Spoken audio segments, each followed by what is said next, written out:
حضرت ایوب علیہ السلام حضرت ابراہیم علیہ السلام کی اولاد میں سے تھے۔ ایوب علیہ السلام کی والدہ حضرت لوط علیہ السلام کی بیٹی تھیں اور ان کی اہلیہ حضرت یوسف علیہ السلام کی براہ راست اولاد تھیں۔ ایوب روم میں اپنی عزیز بیوی رحمہ اور 14 بچوں کے ساتھ رہتے تھے۔ ایوب ایک ایسے نبی تھے جن پر اللہ کی بے پناہ نعمتیں تھیں، وہ مضبوط اور صحت مند تھے، ان کے پاس بہت زیادہ زمینیں تھیں، بہت زیادہ مویشی تھے اور ایک صالح اور خوبصورت خاندان تھا۔ وہ ایک کمیونٹی لیڈر بھی تھے جن کا اپنے لوگوں میں بہت احترام اور پیار تھا۔ اپنی حیثیت اور دولت کے باوجود ایوب نے کبھی تکبر نہیں کیا۔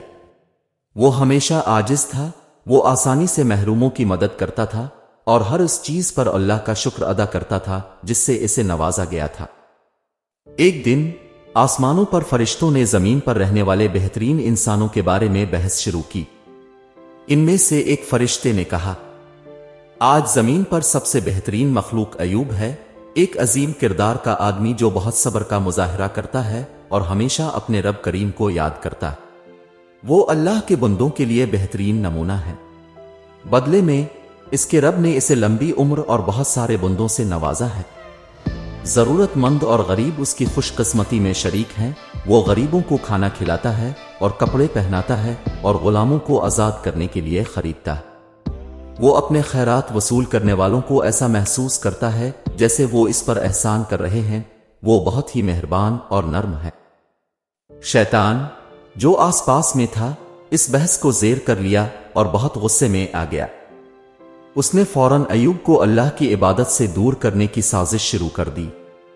اس نے ایوب کے سامنے زندگی کی ان بہت سی لذتوں کے بارے میں برے خیالات ڈالے جن سے ایوب جیسا آدمی آسانی سے لطف اندوز ہو سکتا تھا۔ لیکن نبی صلی اللہ علیہ وسلم اللہ کے مخلص بندے تھے اور آسانی سے ہچکچاہٹ کا شکار نہیں ہوتے تھے۔ اس سے شیطان مزید مشتعل ہو گیا۔ شیطان اللہ کے پاس آیا اور اسے بتایا کہ ایوب اس کا مخلص بندہ نہیں ہے اور صرف اس خوف سے اس کی تسبیح کر رہا ہے کہ اس کا سارا مال ضائع ہو جائے۔ اس نے شیطان نے مشورہ دیا کہ اگر تم اس کا مال نکال دو تو تم دیکھو گے کہ اس کی زبان تمہارا نام نہیں لے گی اور اس کی نماز بند ہو جائے گی۔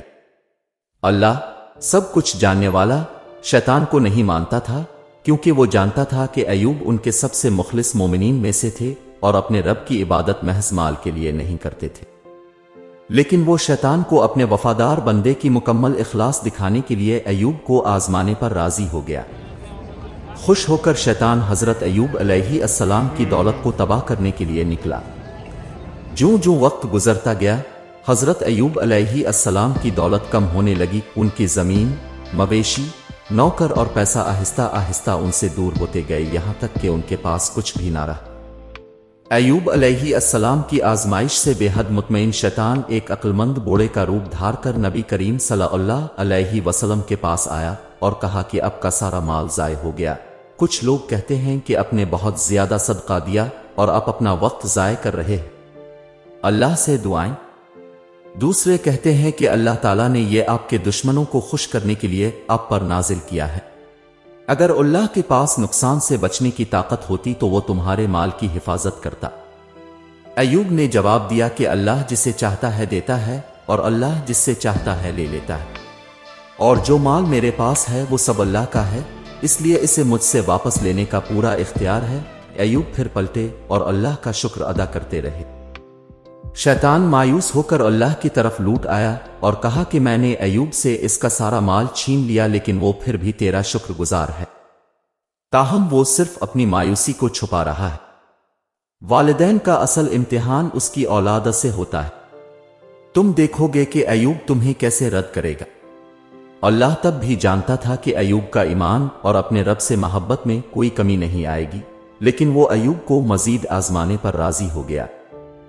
کچھ ہی دیر میں وہ عمارت جس میں ایوب کے بچے رہتے تھے گر کر تباہ ہو گیا اور اس کے تمام 14 چھوٹے خوبصورت بچے ہلاک ہو گئے۔ شیطان ایک بار پھر ایوب کے پاس آیا جس میں ہمدردی کا بھیس تھا اور افسوس کے ساتھ کہا، اب کے بچے جن حالات میں میرے وہ افسوسناک تھے، یقیناً آپ کا رب آپ کو آپ کی تمام دعاؤں کا صحیح بدلہ نہیں دے رہا ہے۔ ایوب نے جواب دیا، اللہ مجھے وہی دیتا ہے جو میرے لیے اچھا ہوتا ہے، اور اللہ جو دیکھتا ہے اسے لے لیتا ہے، جو اس کے لیے اور میرے لیے ناپسندیدہ ہے۔ اللہ نے دیکھا کہ یہ سب بچے میرے لیے سخت امتحان اور آزمائش بن سکتے ہیں، اس لیے اللہ نے انہیں مجھ سے چھین لیا۔ خواہ کوئی چیز میرے لیے فائدہ مند ہو یا نقصان دے، میں اپنے یقین پر قائم رہوں گا اور اپنے خالق کا شکر گزار رہوں گا۔ شیطان دوڑ کر اللہ کی طرف لپکا اور کہنے لگا کہ میرے رب، ایوب علیہ السلام کا مال ختم ہو گیا، ان کے بچے مر چکے ہیں اور وہ ابھی تک جسم میں تندرست ہے، اور جب تک وہ صحت مند رہے گا وہ اپنی صحت یابی کی امید میں تیری عبادت کرتا رہے گا۔ دولت اور زیادہ بچے پیدا کرنا، مجھے اس کے جسم پر اختیار عطا فرما تاکہ میں اسے کمزور کر دوں۔ وہ یقیناً تیری عبادت میں کوتاہی کرے گا اور اس طرح نافرمان ہو جائے گا۔ اللہ تعالیٰ نے اس کی درخواست قبول فرمائی، لیکن حکم دیا کہ میں تمہیں اس کے جسم پر اختیار دیتا ہوں، لیکن اس کی روح، عقل دل پر نہیں، کیونکہ ان جگہوں پر میرا اور میرے دین کا علم رہتا ہے۔ کچھ ہی دیر بعد ایوب کی طبیعت خراب ہونے لگی۔ وہ اتنا بیمار تھا کہ اس کے جسم کی جلد اس کے پٹھے اور ہڈی کو ظاہر کرتے ہوئے اتر جاتی تھی، لیکن جیسا کہ اللہ تعالیٰ نے حکم دیا، اس کے جسم میں صرف 2 اعضاء کام کرتے تھے، اس کا دل اور زبان، جسے وہ اللہ کی تسبیح کے لیے استعمال کرتا رہا۔ ایوب کو شدید درد کا سامنا کرنا پڑا، لیکن انہوں نے کبھی بھی اپنے آپ کو شکایت کرنے اور اللہ پر اپنے ایمان میں کمی نہ آنے دی۔ شہر کے لوگ بحث کرنے لگے کہ اگر ایوب اچھے انسان ہوتے تو اللہ اس کے ساتھ ایسا نہ کرتا، اور بالآخر انہوں نے اسے چھوڑ دیا۔ اس کے رشتہ دار، دوست اور ہر وہ شخص جو ایوب سے محبت اور احترام کرتا تھا، سوائے اس کی پیاری بیوی رحمہ کے، برسوں تک ایوب اپنی حالت سے دوچار رہے۔ اس کی دیکھ بھال کے لیے رحمہ کے سوا کوئی نہیں تھا۔ ان کے پاس نہ پیسہ تھا اور نہ ہی کوئی آمدنی، اس لیے اس کی بیوی نے اس کی ضروریات پوری کرنے کے لیے ملازمت اختیار کی۔ لیکن شہر کے لوگوں نے رحمہ کو زیادہ دن کام کرنے کی اجازت نہیں دی، کیونکہ انہیں خدشہ تھا کہ وہ انہیں بھی اپنے شوہر جیسی بیماری میں مبتلا کر دے گی۔ اس دوران ایوب علیہ السلام اللہ سے دعا کرتے رہے کہ وہ انہیں اس درد اور تکلیف کو برداشت کرنے کی طاقت اور صبر عطا فرمائے۔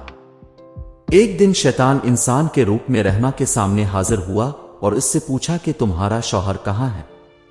ایوب کی تقریباً بے جان شخصیت کی طرف اشارہ کرتے ہوئے رحمہ نے جواب دیا، وہ وہاں ہے، زندگی اور موت کے درمیان معلق ہے۔ شیطان پھر اسے اچھی صحت، اولادت اور دولت کے خوشگوار دنوں کی یاد دلانے لگا۔ برسوں کی تکالیف اور تکلیفوں سے مغلوب ہو کر رحمہ ایوب کے پاس پہنچی اور رونے لگی، اے ایوب، آپ اللہ کے نبی اور رسول ہیں، آپ کا اللہ سے قریب ترین رشتہ ہے، اللہ سے دعا ہے کہ وہ آپ کو اس مصیبت سے نکالے جس میں آپ ہیں۔ ایوب نے آہ بھری اور جواب دیا، شیطان نے آپ کے سامنے سرگوشی کی ہوگی اور آپ کو مطمئن نہیں کیا ہوگا۔ مجھے بتائیں کہ میں نے کتنی دیر تک اچھی صحت اور دولت سے لطف اندوز کیا؟ اس کی بیوی نے جواب دیا، اسی سال اس سے زیادہ۔ اس نے جواب دیا کہ میں کب تک اس طرح کی تکلیف اٹھا رہا ہوں؟ اس نے کہا 7 سال۔ پھر ایوب نے کہا کہ اس صورت میں اپنے رب کو پکارتے ہوئے شرم محسوس کرتا ہوں کہ میری مشکل دور کرے، کیونکہ میں نے صحت اور تندرستی کے سالوں سے زیادہ تکلیف نہیں اٹھائی۔ لگتا ہے آپ کا ایمان کمزور ہو گیا ہے اور آپ اللہ کی تقدیر سے مطمئن نہیں ہیں۔ اگر میں کبھی صحت یاب ہو گیا تو قسم کھاتا ہوں کہ میں آپ کو 100 ضربوں کی سزا دوں گا۔ اس دن سے میں اپنے آپ کو آپ کے ہاتھ سے کچھ کھانے پینے سے منع کرتا ہوں۔ مجھے اکیلا چھوڑ دو اور میرا رب جو چاہے میرے ساتھ کرے۔ ایوب بے بسی کے عالم میں اللہ سے اس کی رحمت مانگنے لگے۔ بے شک شیطان نے مجھے تکلیف، میری صحت کو کھو کر، اور عذاب، میرا مال کھو کر چھوا ہے۔ اس نے دعا کی۔ اللہ نے فوراً ایوب کی مدد کے لیے بے چین پکار کا جواب دیا۔ اللہ تعالیٰ نے فرمایا، اپنے پاؤں سے زمین پر مارو، یہ پانی کا چشمہ ہے جس میں نہانے اور ٹھنڈا کرنے والا اور تازگی بخشنے والا مشروب ہے۔ ایوب نے فوراً اللہ کا حکم بجا لایا۔ جب اس نے اپنے پاؤں سے زمین پر ٹکر ماری تو اس کے قدموں پر ٹھنڈا پانی بہنے لگا۔ جیسا کہ حکم ہوا، ایوب نے پانی پیا اور اپنے پورے جسم کو دھویا۔ تھوڑی ہی دیر میں ایوب کے چھالے غائب ہو گئے، اس کی جلد بالکل نئی ہو گئی اور اس کے اندرونی اعضاء کام کرنے لگے۔ بے شک ایوب اللہ کے فضل سے مکمل صحت یاب ہو گئے۔ رحمہ، جو اپنے شوہر سے مزید دور نہیں رہ سکتی تھی، گھر واپس آ گئی۔ جب وہ ان کے گھر میں داخل ہوئیں تو ایوب نے ان کا استقبال کیا جسے اس نے پہچانا نہیں۔ اس نے پوچھا، ایوب کہاں ہے؟ تم کون ہو؟ تم اس سے بہت ملتے جلتے نظر آتے ہو۔ اس نے مسکراتے ہوئے جواب دیا، یہ میں ہوں۔ بہت خوش ہو کر اس نے فوراً اسے گلے لگایا اور اللہ کی رحمت کا شکر ادا کیا۔ ایوب کو اپنی بیوی کو صحت یاب ہونے پر 100 جھٹکے دینے کا وعدہ یاد آیا۔ وہ اپنی پیاری بیوی کو تکلیف نہیں پہنچانا چاہتا تھا اور نہ ہی اللہ کی قسم توڑنا چاہتا تھا۔ چنانچہ اللہ تعالی حکیم نے ایوب علیہ السلام کو حکم دیا کہ اپنے ہاتھ میں پتلی گھاس کا ایک گٹھا لے کر اپنی بیوی کو مارو اور اپنی قسم نہ توڑو۔